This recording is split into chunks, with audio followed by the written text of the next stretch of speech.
Continuing on with the Clone Wars, I hopped on over to the next arc on the list, Night Sister Witches, starting with Season 3, Episode 12, Night Sisters. First of all, I have no idea what the Night Sisters are. I know about Ventress a little bit, I've seen her in a few episodes, but when it comes to the Night Sisters, I'm clueless, and for that reason, I'm pretty excited to jump into this. So we open up on a giant-ass battle, and Count Dooku has put Asajj Ventress in charge of the Separatist attack. We cut to Dooku speaking to Palpatine. Palpatine feels that Ventress has become too powerful, too important to Dooku. But most of all, Palpatine thinks she's too much of a threat to him. Whether he believes it or not, Palpatine tells Dooku he thinks Dooku is training his own apprentice, his own Sith apprentice, to take him out. Which is an interesting way to open up the arc. Not only do we see an overt actions of war front and center in the battle, not only is Ventress taking out Republic threats, but now she has to contend with being stabbed in the back by her master. Palpatine tells Dooku to eliminate her, and whenever there's infighting inside of a faction,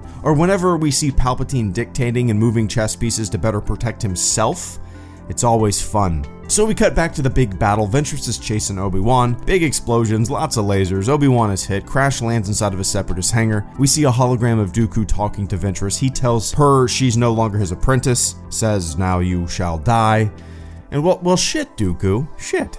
If you want to take out your apprentice, you have the complete upper hand in the element of surprise. You could have just told her to come home and then just literally stabbed her in the back. She would have been taken off guard. She is your apprentice. You are her master. She has full trust in you, but you just tell her over the phone? Unless this is some way of him warning her and actually not wanting to kill her, I don't know, but if his goal is to kill her, then it seems kind of silly to ring her up and say, "I'm gonna kill you," which gives her enough time to escape. It's kind of silly. Anyway, Anakin hops out to help Obi-Wan. Ventress also crash landed inside of this hangar. She gets out of her ship, begins to fight the two of them. Cut to a hologram of Dooku talking to a droid.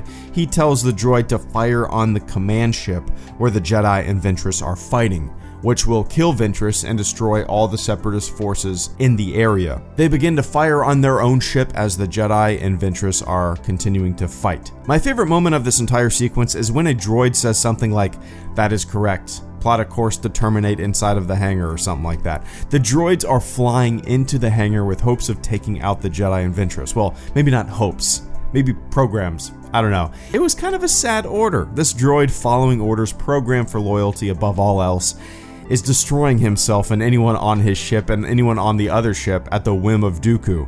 I like it. The concept of it was neat, showing that these droids aren't necessarily autonomous. They are still machines that will do as you say.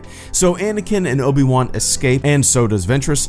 Dooku is under the impression that the Ventress has been killed. He recalls the fleet. He informs Palpatine that Ventress is dead.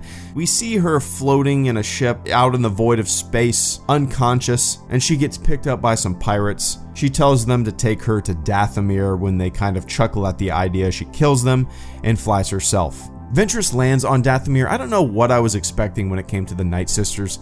For whatever reason, I was expecting them to be a small group, just a few people, just a small group of sisters.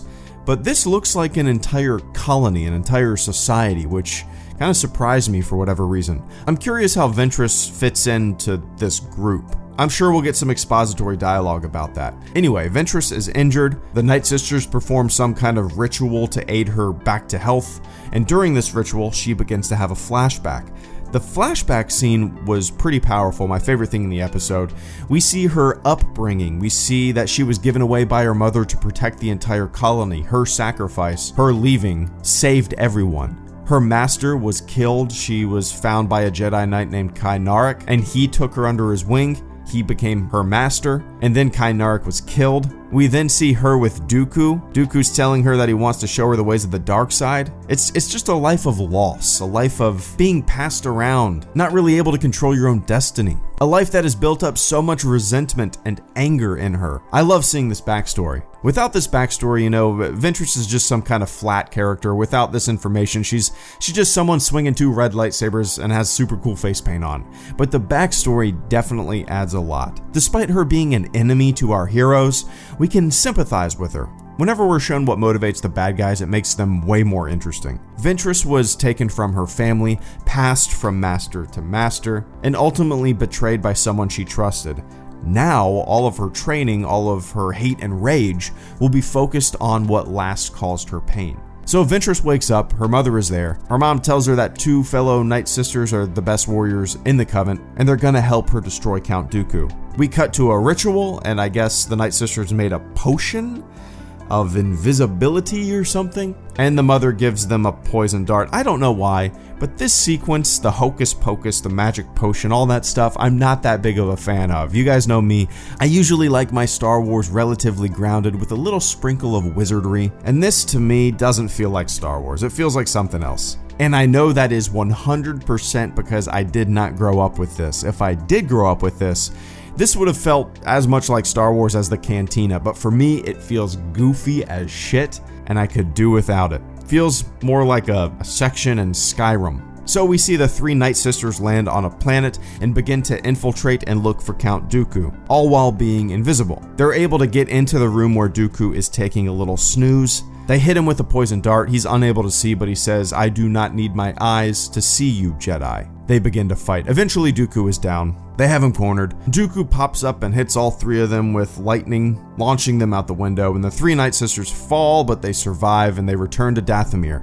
The Mother of the Witches says that this is an opportunity. I guess the plan, since Dooku no longer has an apprentice, no longer has Ventress as his assassin, the mom comes up with this plan to send a replacement from her planet to replace Ventress. The mother contacts Dooku, makes an offer to send a male from her planet, and he takes her up on this. This is where I'm expecting the arc to get a little more interesting when this plan gets going. Overall, the episode didn't do much for me. I found that I disliked it more than I liked it. The strongest thing about it for me was the flashback that Ventress had, painting a more detailed picture of her past, showing her motivation, showing us where she came from, her struggle, her reasons for rage. I find all that stuff really interesting.